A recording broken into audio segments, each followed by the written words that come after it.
Welcome to another edition of Islanders Insider. I'm Stephen King. We come to you today from the Fieldhouse, the training center for Islanders basketball. We're going to be talking basketball today with head coaches Willis Wilson of Islander men's hoops and Royce Chadwick, head coach of Islanders women's hoops. We also got a special feature on Islanders invasion, letting you see the kickoff party we had for this upcoming basketball season. Start things off, though, with the head coach, Willis Wilson. How you doing, sir? Doing great. How are you? Very good, very good. Good to have you back. We've been talking a lot of volleyball. We've been talking a lot of soccer, but basketball season is now upon us, and it's time to talk a little bit of the round ball, no doubt. It is November. There's a cold front coming through. It must be basketball season. Must be basketball season. Well, first off, Coach, before we get underway, I want to again wish you congratulations on winning the Ben Jobe Award this past off season.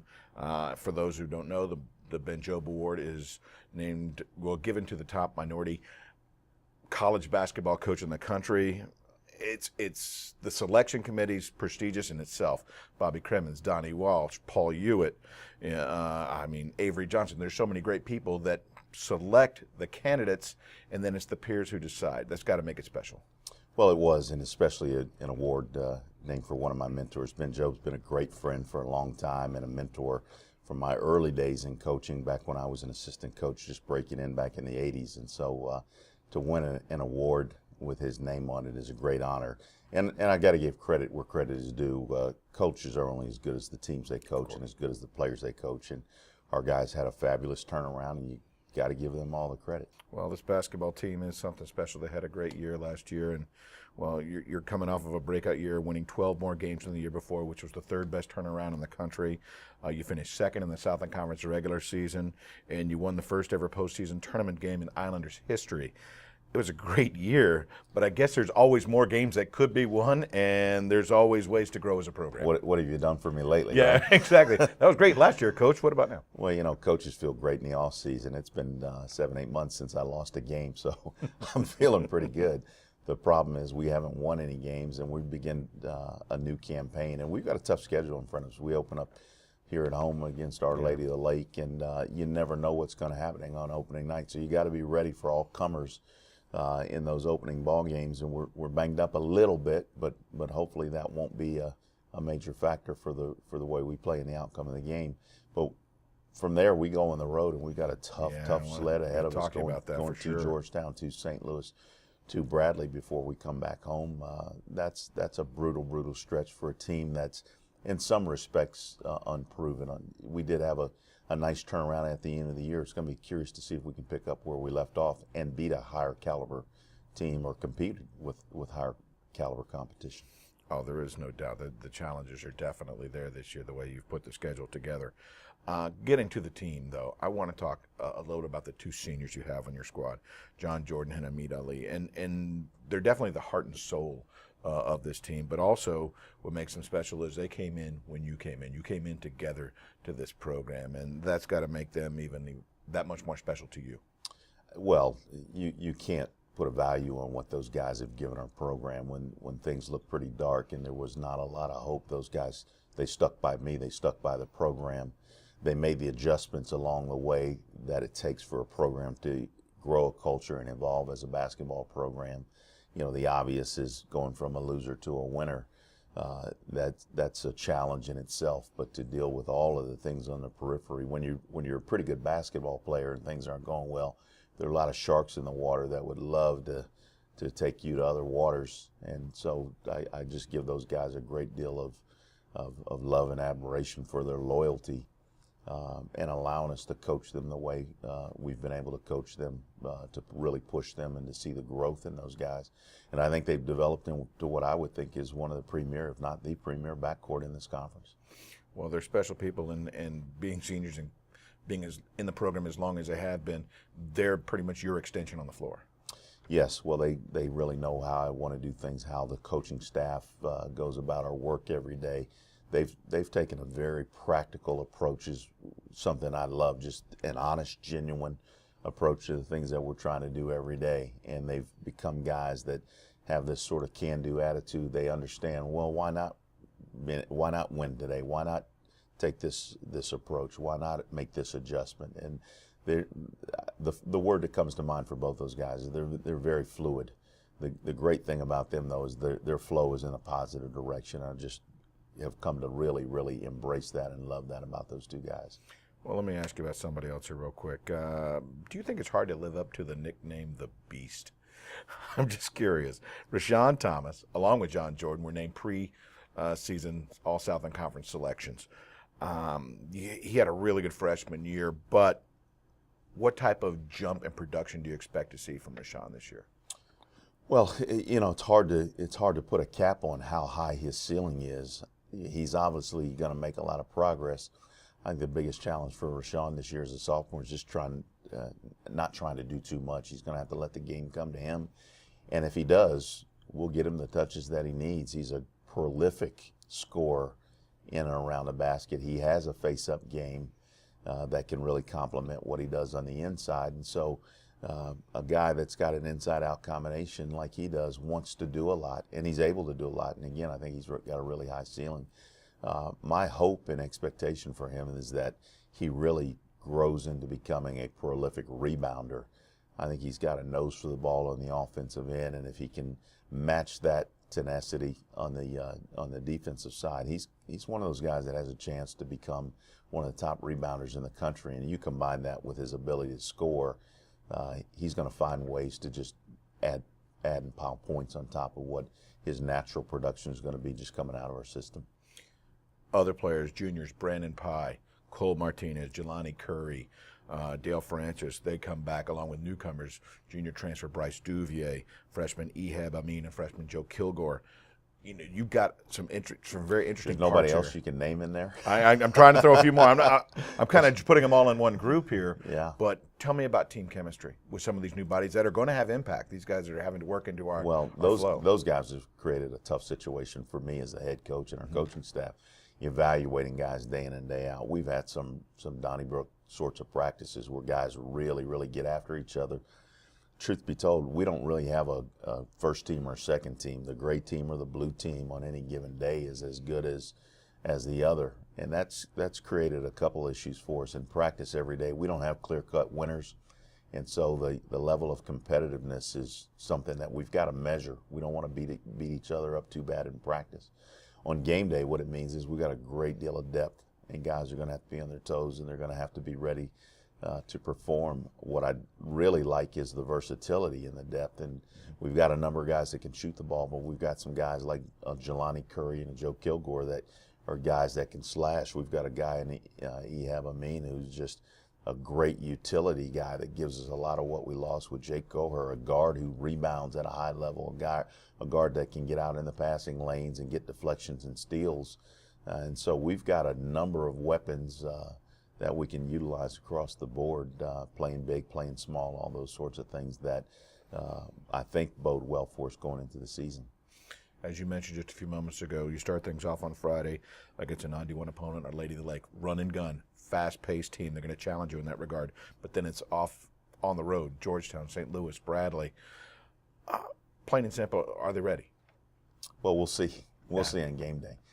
This has been an interesting preseason for me to coach because it's been very, very different than what we've faced in the past. We're far along. We're certainly well ahead of where we were a year ago this time, and without question, the two previous years in terms of implementing our system and athleticism and talent and all those sorts of things. But like every team, you need games to figure out where you are to be able to improve. I think the advantage that we have going into this year, knock on wood, hopefully will be our ability to shoot the ball much better early in the year, and that's something where we've sort of floundered in years past and given away some close games early simply because we haven't made open shots and been able to take care of business from the free throw stripe. And so hopefully that'll be something that can kind of carry us. I think this program is going to gain a great deal of confidence by winning games, and so we need to get on the fast track and be able to win games in November, December, unlike years past. Coach, it's going to be a spectacular season. Best of luck to you. Thank you. Willis Wilson joining us here in the locker room. When we come back, we have a special feature on Islanders Invasion that's coming your way right here on Islanders Insider. Hey, you, couch potato. What are you doing at home? This is where the action is. These seats are great. I can even yell at the coach from here. Hey, coach! Hey, Coach, these are great seats. I know, and it's a great game, too. I wish I could sit here. Hey, who's coaching the team? Islanders basketball season tickets are on sale now. Call 825-BALL or visit GoIslanders.com to order yours today. Welcome back to Islanders Insider. At this time, we want to take a look back on the big party that celebrated the start of basketball season. It's Islanders Invasion.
The Southland Conference is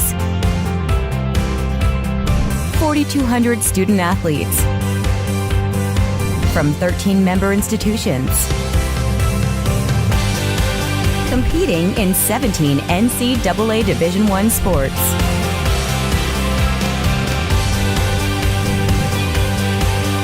We are Southland Strong. Welcome back to Islanders Insider. It's time to talk some women's hoops with the head coach of the Islanders program, Royce. Coach, how you doing? I'm good, Stephen. How are you? Very good, very good. First off, before we get rolling here, I want to recap last year.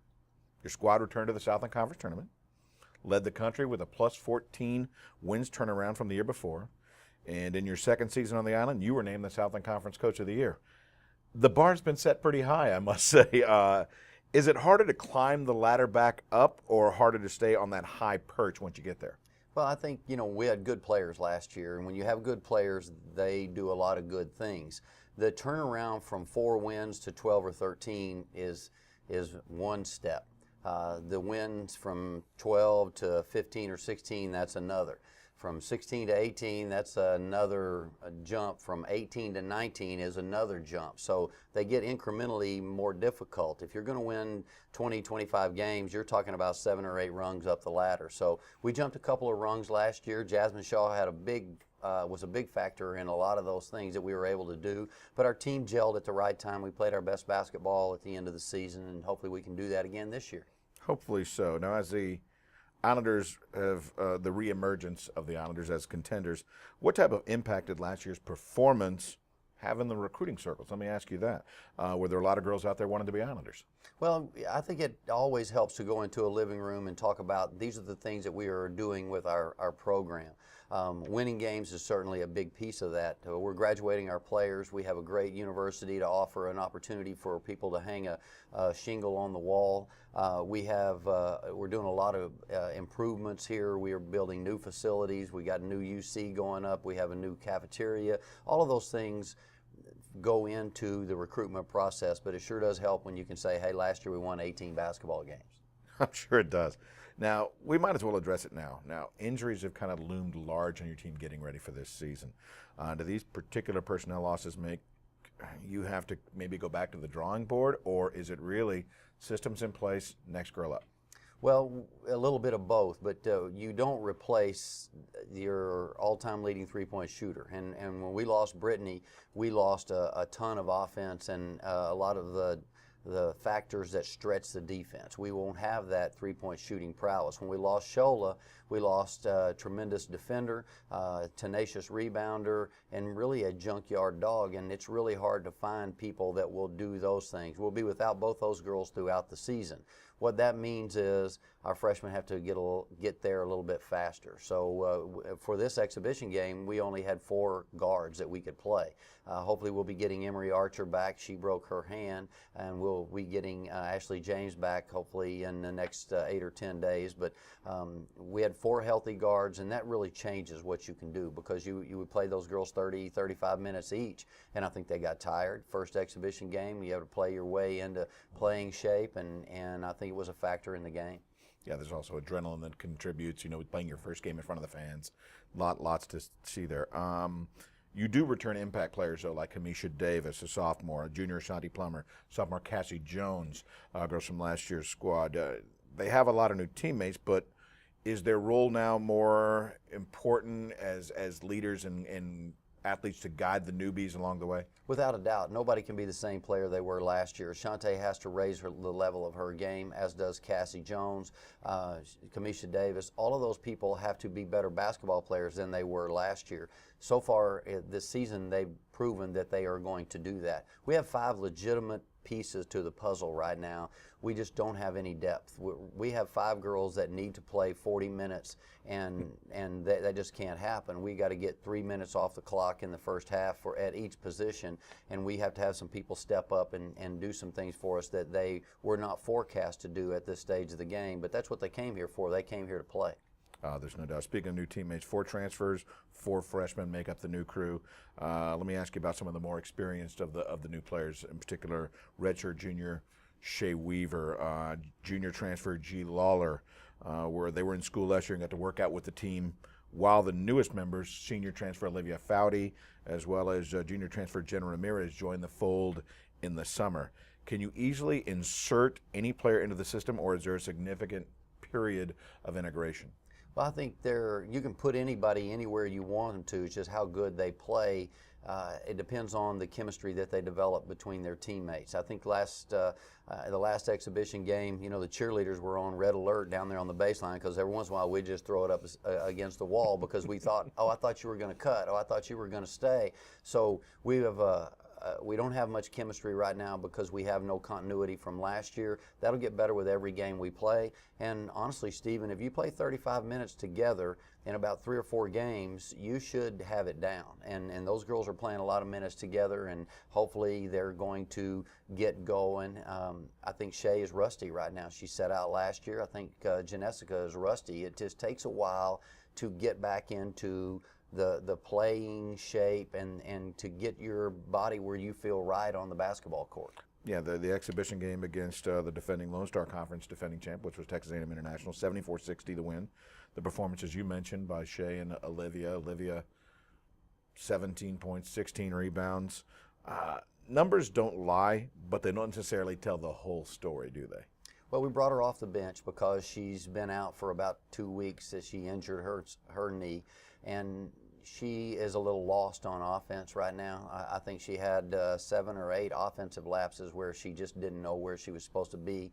On the defensive end, I think that the continuity is not there yet with those players, but we don't have any choice. They are our best players. We will put them out there. They will play together until they get it. And we sure hope we beat UNLV. We really would like to win that basketball game, but what happens in November never sends you home. What happens in March will send us home. We're trying to get better for the end of the year. You do open up the regular season on the road in the Thomas and Mack Center against UNLV on Friday the 14th. Jumping in with both feet, that's some tough competition to start with. Obviously you want the win, but as you said, what else do you want to see on and off the court in this road trip? Well, I want to see improvement. I want to see us get better than we were in the exhibition game. I want to see us going on the road, handling adversity. I want to see us having to work out of a hotel room and what kind of disposition we bring to the court when there's nobody in there cheering for you and the atmosphere is a different atmosphere than what we've had here at home. So it's a maturation process, and we'll see if we can take another step in that direction toward getting ready for March. Well, a great year ahead, we hope. You know, exciting. Definitely some challenges that lay ahead, but seems like you got some young ladies that are ready to go.